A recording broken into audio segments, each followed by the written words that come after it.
My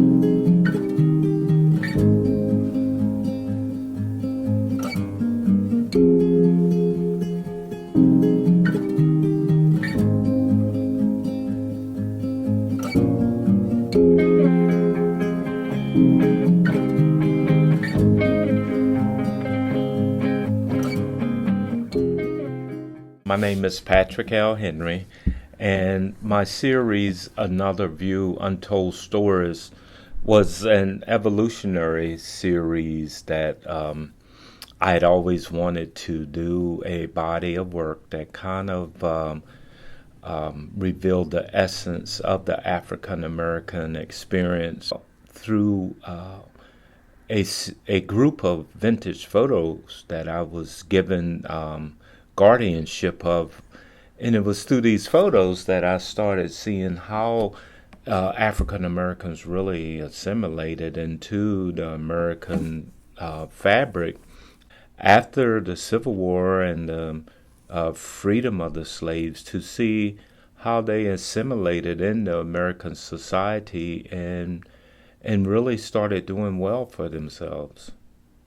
I wanted to go deeper and more intimate, if I could say, into a society that was almost invisible. I had found from people across the cultural spectrum almost shocked that they were not aware that the images that I were presenting was even they had never seen them. Our history books didn't reveal it. Our news outlets and those types never really portrayed what they saw from these images that I put forth. It was African Americans presented in their finery, and then I have 3 or 4 pictures of Buffalo soldiers that served post World War One, and these type of stories have never fully been revealed. And then even the basic down-home country life, you could still see in a type of regal elegance and a sense of resolve within the faces of these people. I have been oil painting for 56 years, and I've learned, this may sound strange, I've learned there's still a lot for me to learn. And I think that is the key for any artist that's really trying to make statements, or, that grasp onto the passion for the creative process, that you don't get to a certain point, I've made it, and I'm just going to put my life and my career on cruise control. And I think this is a problem with within the art community, is we feel as if we do the work and that's enough for the people, but we have to be part of the narrative and give people a narrative.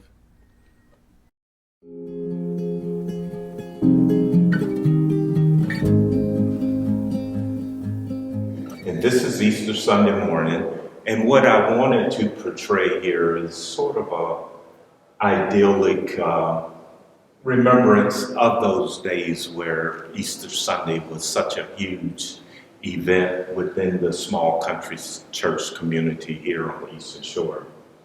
Here we have the family dressed in their Sunday vests. The interesting thing of this painting is deciding which colors to use within the series. And I was very pleased with the play of the different dynamics. It's a subtle complementary play of purple and yellow and reddish tone, and the green, balanced by an overall warm shadow tone. The second painting in the series is called By the Water Pump. And I must say that in making the decisions, I had hundreds of photographs to go through. And this one intrigued me because I said this youngest generation would probably have no idea what this piece of equipment is here. And as a child back in the 50s, this was pretty much what all the homes had in the area. And the young lad here, the little boy, has this very inquisitive look on his face. Probably, this painting, the photograph was taken around 1950. And back in those days and previous to that, cameras were an oddity. No one really has them. And the thing is who probably was the photographer for this painting. And the combination of the little boy with the inquisitive look and this piece of equipment of an outdoor water pump made for a very intriguing composition. And again, my decisions on what colors to use really was probably the most difficult part of this painting. James Franklin, the photograph was from the collection of a family friend of ours who passed away. What I did find out was a little obituary, and he was born in Berlin in the late 1800s, and he served in World War I. And along with the collection that included this photograph was of some other of his comrades. Again, we look at the decisions on the color. I kind of have more of a muted early 19th century look, less contemporary than as the series evolved, you will see that the colors presentation change. Little girl, my decision to include her was, again, the very inquisitive look that she had on her face as she obediently, I can imagine her being asked to stand against the home and to look at the camera. And there are things as an artist that you can decide to keep in or take out of a painting. And in the photograph, there was this piece of string that ran down along the siding of the home. No reason in particular, but it just intrigued me so I decided to keep that in there. And also this shoe that was discarded and put just underneath the foundation of the home. And just to give a sense of wonder, just as the sense of wonder that's on the little girl's face. Here we have Waitstaff at Burley Manor, taken from a photograph that was taken around 1897. And here we have the staff that dutifully stopped what they were doing in the manor to come out to pose for the photographer. And I guess what I was intrigued by, I didn't really notice until I started painting, that the young ladies brought kitchenware out with them. Now, this particular day, there was a wedding being in preparation at the Burley Manor, which was one of the oldest estates in Berlin. Girls with Doll is probably one of the most haunting, if I could use that adjective, of the paintings that I've done in the series. There are so many questions to be asked about the relationship of the two young ladies. Where did they get this? It's a very rare porcelain doll that was made in Germany, is what I've been told. And so the subject matter intrigued me, and I finished it off with putting a black rose in the little girl's hand, which signifies a lot of mystique and drama. They even say it's a signification of death. One is very intriguing, still intriguing to me and to a lot of the viewers who have seen it. Class of 1950 is probably the most complex painting of my series. Photo setting of the class of 1950 at Flower Street Elementary School in Burley, Maryland. The principal at that time, I was told, was a rigid taskmaster. Special for me is this was my dad's youngest sibling, Sunder Henry, and he, this was a ninth grade graduation. They then went to the all-black Worcester High School in Snow Hill. They had to be bused. And this was probably the last photograph of these groups together, because probably a lot of the young men went on to work either in the agricultural business. I know my Uncle Sunder went to serve nearly 30 years in the military. Like I said, a very complex painting, a painting that I had to come back and do many layers and to hone in as accurately as possible on the faces of these young people that are at this stage in their educational life. You can almost see the wonderment of what comes next. Here we return back to Burley Manor in Berlin, and this is a painting that I've composed from two photographs. In the backdrop, I wanted to give a sense of some of the architectural structures that were prevalent during that particular time. This old barn, and I called the painting Going to Market because they would use this type mode of transportation during this period of time in the late 1800s to go back and forth from market to home. But I was just intrigued by this young man who was able to operate this cart with the ox.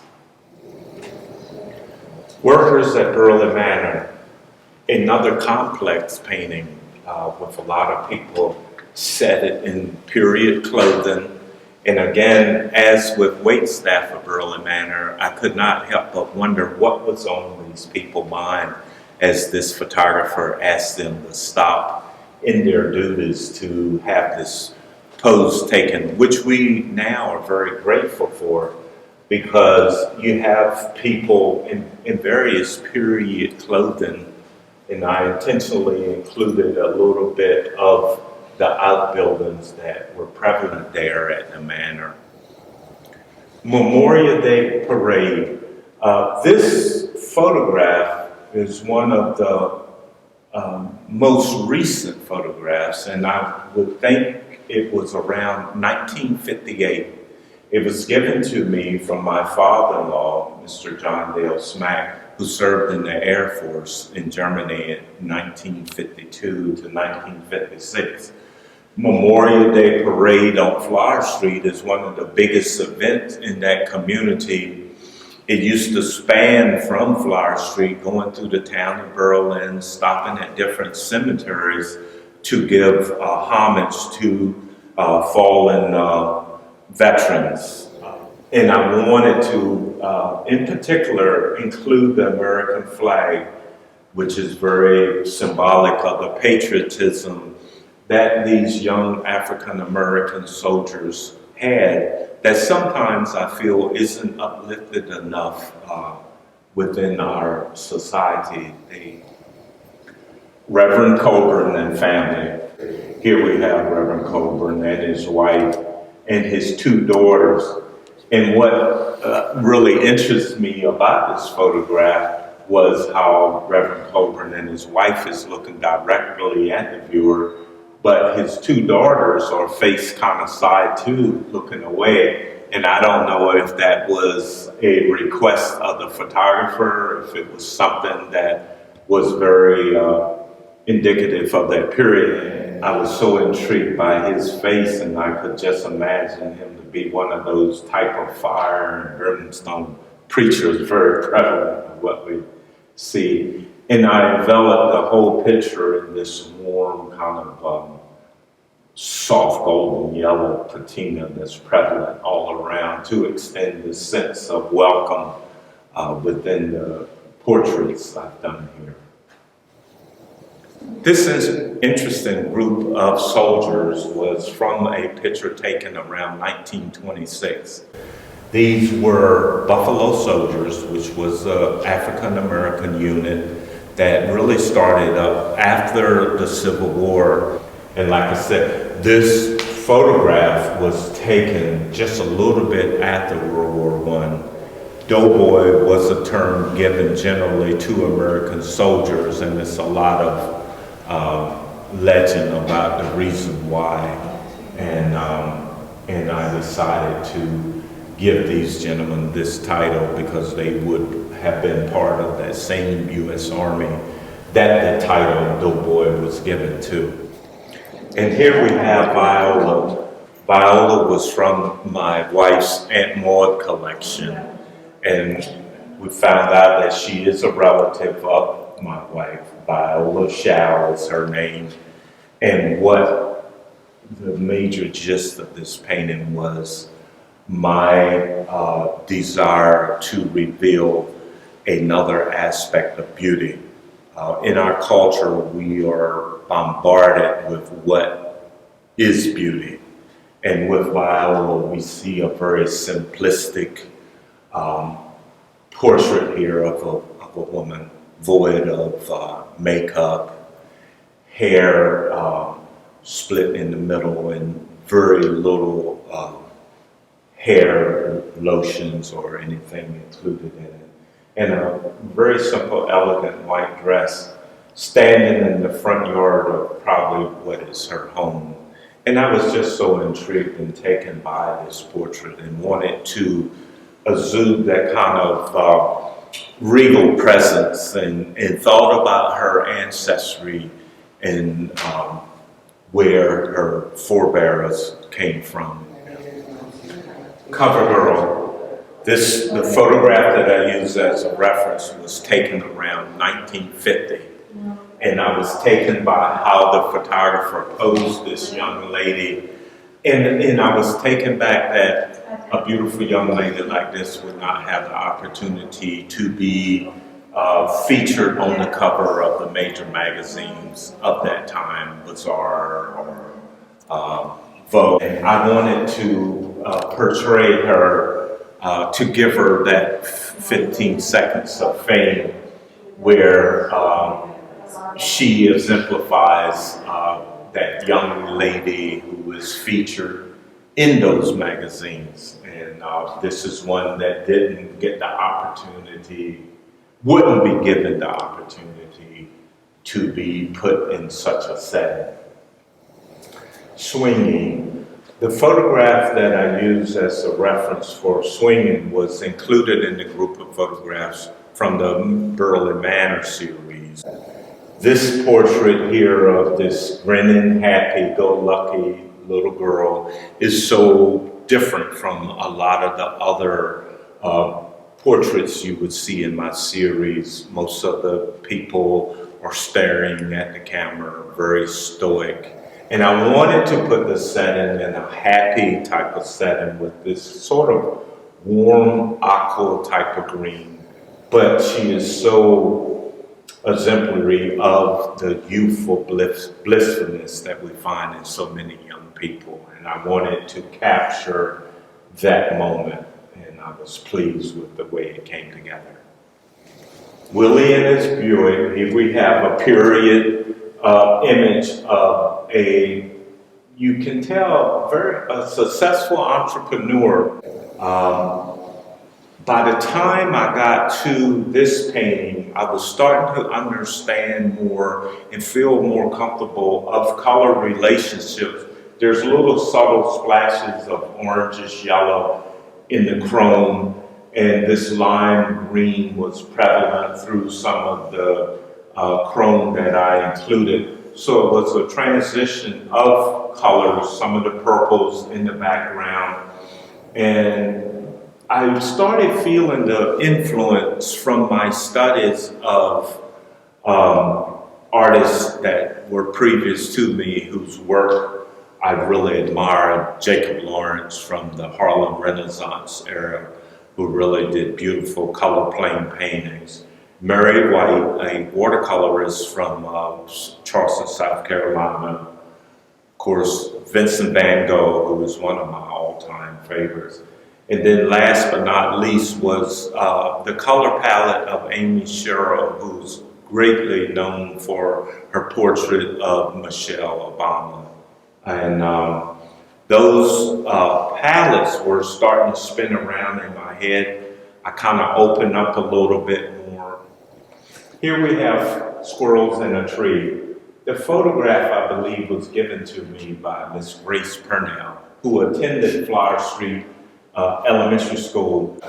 Here we have young people engaged at recess in a game called Squirrels in a Tree. And what was so interesting with my research was I found that because these African American schools of this time could not afford playground equipment, that these were the game type of activities. And so what I love from an artist's point of view was this trio of young girls who are in the foreground.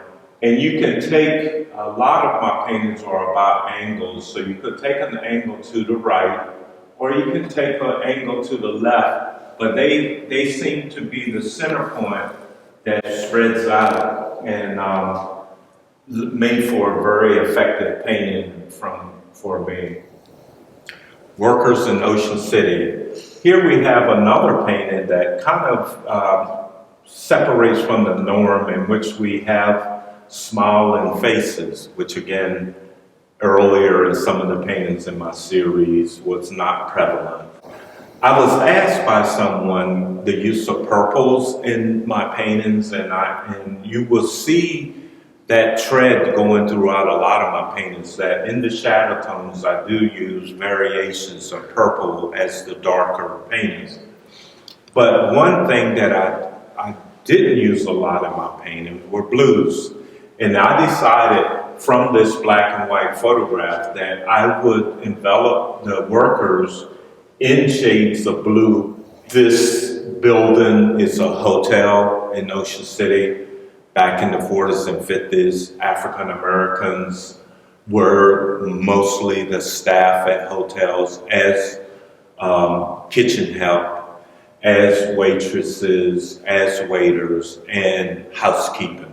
So I wanted this painting to be a chronicle, a recording of that time period that has truly evolved through the years, but I set in place with this particular painting. Intimate moment. In a moment of embrace and love. And you can tell that with these young people. The most intriguing thing about this painting is this young person is actually male.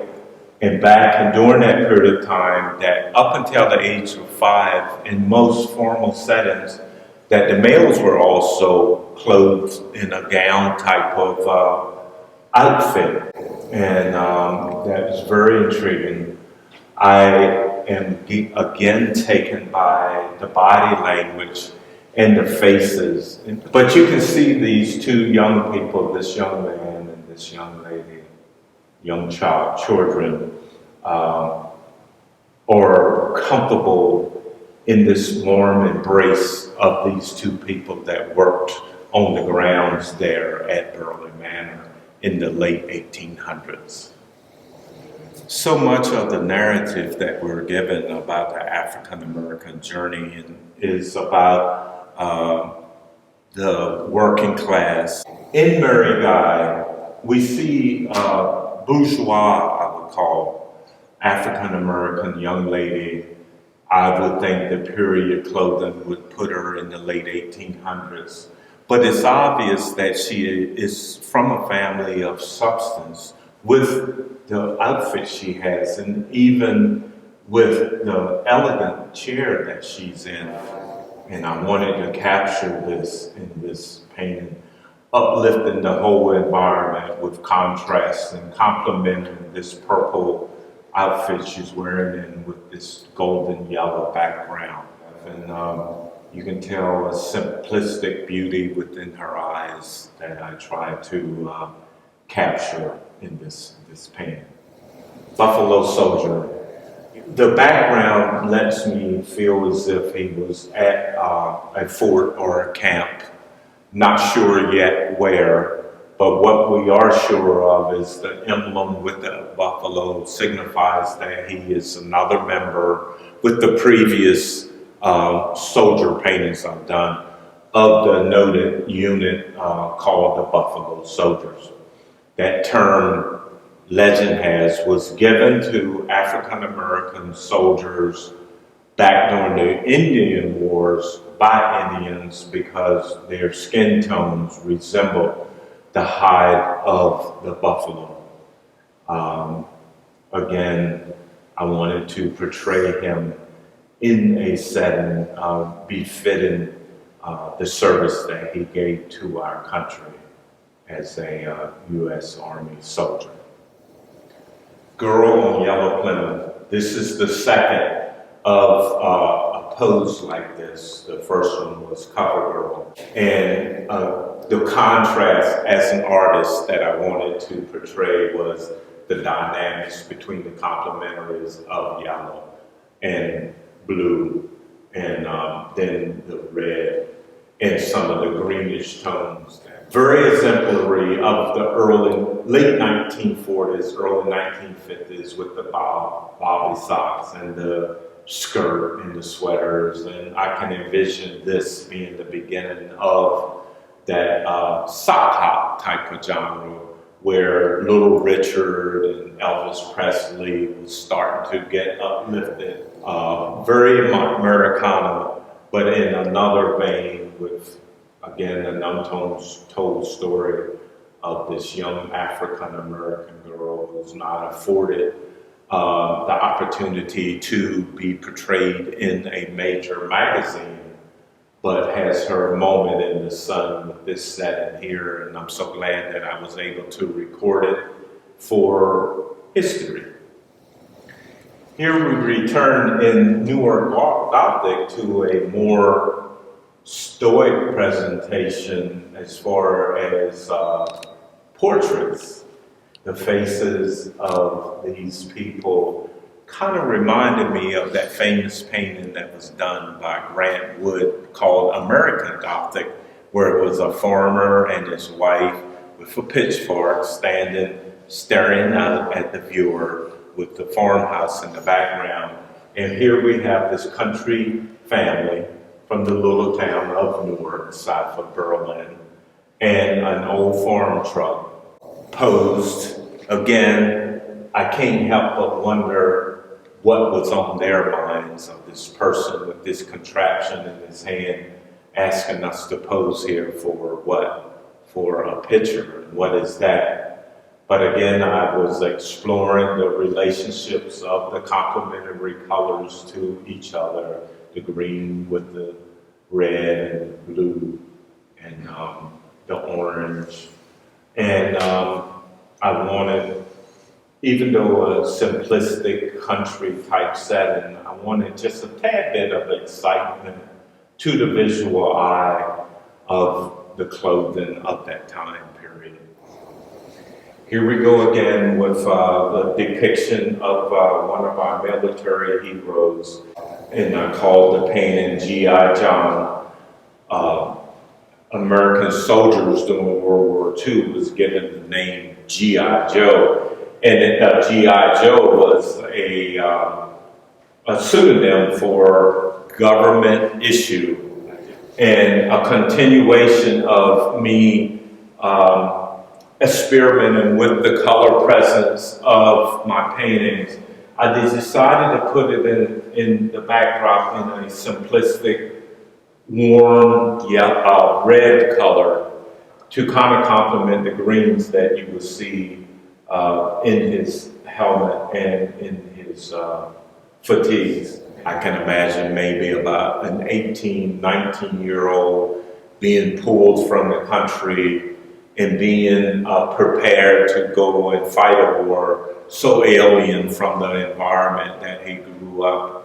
And again, it's to pay homage for those millions and millions of young people that are asked to go off and fight into these different wars. It was I'm very honored to have completed, worked on this painting. Enoch, Nut Henry, and Anna Derrickson were the staff members at Robin's Nest, which was another estate in Berlin that goes back hundreds of years. Enoch was a legend there, very dutiful servant that took care of a lot of the exterior grounds.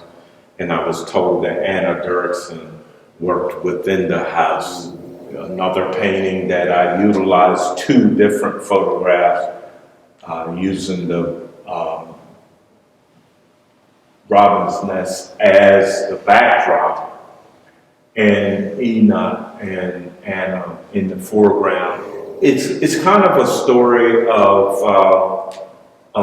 how, in spite of certain conditions, that a person would be able to lift themselves up and provide for his family and provide for a real good life for himself also.